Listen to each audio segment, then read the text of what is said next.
everybody! We're doing something new today. Inspired by Kathleen Osmore, I'm trying this injection technique. Something new for me for sure. She did a video and I'll try to see if I can link to it somewhere. If not in the upper corner, I'll at least link to it in the description. She did a video about the injection technique, and she was just injecting white into underneath a flip cup, but I'm going to try injecting multiple colors onto a white background. So the colors, and this is purely experimental. I'm working on a pretty low quality canvas here. It's a very narrow, shallow profile, only like a ½ inch profile. I usually work on a 1½ inch gallery wrap profile. And my colors are some throwaway colors. This big jug of white that I'm about to spread on the whole canvas actually got messed up with a little bit of black, so it's sort of a weird gray, really light gray color. I just wasn't thinking one time when I was cleaning up, and I poured like a whole cup of black into the whole jug of white. So I'm using it up, and then that silvery there is some iridescent silver that I had put a little bit of blue into, because at some point I thought I wanted a cool gray. So that is a cool gray, which I had been avoiding because I decided it just didn't work with my neutral color scheme that had the warmer tones of the burnt sienna and the gold in it, because it's pretty bluish. And then you'll see in the bottom left corner that I have a even bluer gray there, as well as a light blue. All right, so it's going to look like I'm moving in slow motion here, but I'm just being really careful not to slosh the paint around in the squeeze bottle, but that is real time.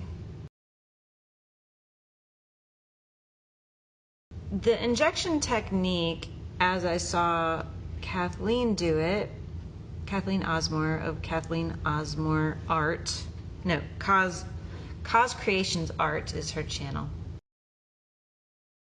Sort of pushing it underneath the wet base layer and squeezing it so that it spreads out underneath,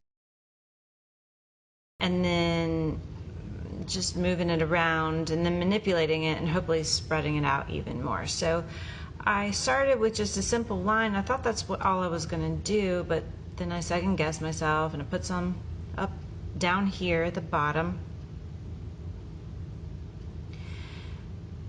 And I keep adding more, trying to use up the whole bottle, I guess.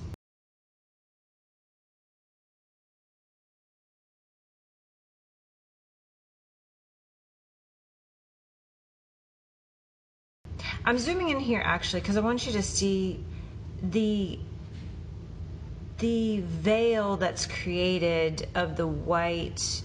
So I love this white because the white, or your base coat, is pulled over the colors, and you get a subtlety and also this back and forth interaction between the color scheme.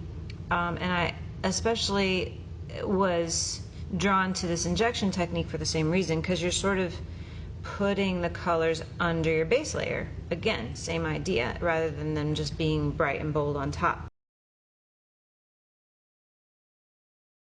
I've never done it before, and I don't know that my technique was as skillful as I'd like for it to be. I had a lot of paint just end up on top. I think I ended up squeezing way more out than I needed to. I should have just stuck with that initial zigzaggy line and just manipulated it and switched it around and stretched it out, but instead I kept adding more and more and more. So there's a lot going on here for that reason, because I kept adding more and more and more. There's parts that I really love that I think are super beautiful, but overall it's just a lot.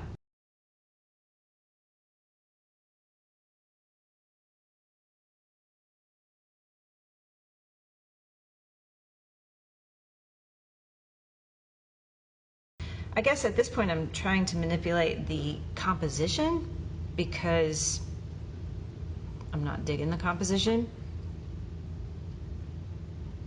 I really like this tree ring effect that I've got going on down at the bottom. It's lovely, but I feel like it competes with what's going on at the top, which, for lack of a better description, I'm going to call the stalactite section. Stalagmite, stalactite, I forget which is which. The hanging down ones. Oh, so I keep tilting it back and forth. There's definitely more white in the center than I would like, but I don't want to lose those tree rings at the bottom, so I'm not willing to tilt it off in either direction. And if I tilt it side to side, then I'm going to get snags and weird. It's going to screw the composition up even more. So I feel sort of stuck. I've stretched out some cells, popping the air bubbles with the heat gun. That is not to pull up any silicone. There's no silicone in my mix. My mix, as you know if you watch my channel, is 3 parts GAC 800, which is golden pouring medium, 2 parts flood Floetrol, and 1 part golden fluid acrylic paints. That is a scalable ratio, so when I say part, that part could be a tablespoon, it could be an ounce, it could be a cup, it could be a half gallon, depending on how much paint you want to mix up at a time. So here I'm just sort of embellishing because, again, I'm playing. This is an experiment. I'm just breaking up some of the... Actually, looking back, I don't know why I did this because there's already quite a lot of variation going on there. I didn't need more, but I'm doing it anyway, adding some little filigree lines here and there with the chopstick. So yeah, color scheme. I started off with a base of that grayish white that I had screwed up just to use it up, and then the top was a cool silver. Then into the squeeze bottle I put in carbon black, and again these are all golden fluid acrylic pigments. Carbon black, more of this cool silver. There was iridescent silver, iridescent gold, burnt sienna, and then there was a grayish blue mixture that was even more blue than gray, so you see that popping through. And I had really been avoiding those two bluish grays, like they've been sitting on the shelf forever mixed up, being neglected because I just didn't think it fit with this color scheme. But now that I've seen them combined, I like it. I like the addition of the cool blues into this neutral color scheme. They're very muted blues. There's a lot of gray mixed into them, but I do think that they add something. Right, so there you see my cups over there. There was, again, in the bottom left corner of your screen, there's a cup of light blue, and it looks like, oh my gosh, I didn't use my iridescent pearl either. Or, no, I think I did. I think the cup that's empty there is my iridescent pearl, and I just didn't use the extra cup of white, maybe. Yikes, I don't know. I think that's the case. But yeah, I didn't use the light blue, and I didn't use the white that was the tainted white that is a grayish white. So still just nitpicking here. I will say, again, this composition kills me. I don't like it. I've looked at it from all 4 angles, and even much later after it's dried and I've reflected on it for long periods of time, I still can't figure out which direction it should go, which means to me, in my head, that there is no strong composition here. And that's okay, because it was on a cheap multi-pack canvas that I got for a ridiculously cheap price, and I intended for this to just be an experiment, so it's fine. Just still playing around. Now, on the bottom section, the tree ring section, do you see the veil of white where the color sort of is still living under the white base, and you just see it peeking through, but there's cells, but it's still mostly white on top. That is what I love about the injection technique, is you get these areas where the color still lives under the white. I think that's lovely. The whole thing is lovely. I do like this technique. I just don't like the composition I ended up with, because I went too overboard from the beginning. I love the color scheme. I love the effect. I just don't like my composition.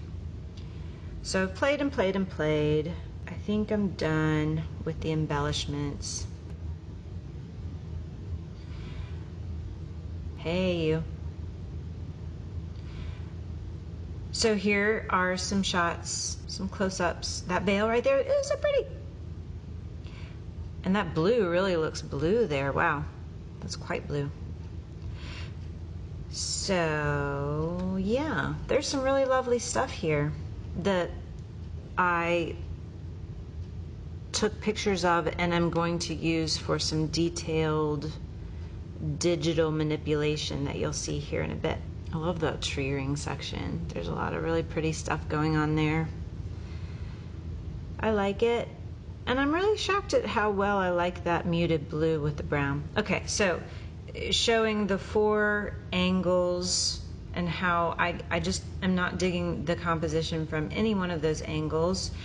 That leading up to the fact that I have started taking digital shots and manipulating them, and I'm selling high-res versions of these images on Fine Art America.